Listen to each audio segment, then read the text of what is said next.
Біздің кезекті қарап атқанымыз дәл сол ағамызға екінші машина Mercedes E350 AMG Line 2 турбо. Так, полный комплектацияда 360 камерасы, парктроник, спортивный Mercedes'тің өзінің суппорттары, баллондары Michelin, 20 радиус, боковой камера, повторитель поворотника, 4 есікті де 5 ключевой доступ, төбесі панорама. Идеальное состояние, аудиосистемалар Бурмистер, подогрев, немецкий качество, подголовник дейін, кнопкамен полностью электропакет. Проекциясын қараңыздар, қандай проекция, бәрін көрсетіп тұр. 30 000 пробегте, жылы 20, 360 камерасы, подрулевой лепесток, джойстик управлениясы, подлокотник.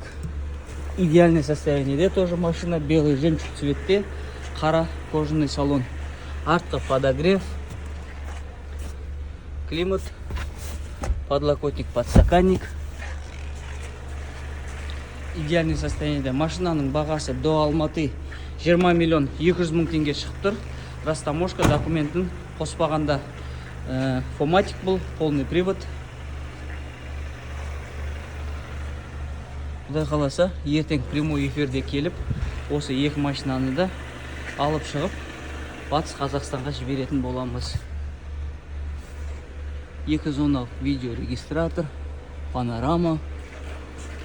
Машина бұны да полный тексеруден өткіздік.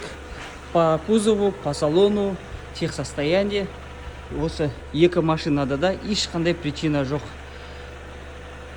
Так, 20 миллион 200 000 теңге до Алматы барып тұр машина. Егерде осындай машиналар ойланып жүрген болсаңыздар, біздің компанияға хабарласып, тапсырыс берсеңіздер болады.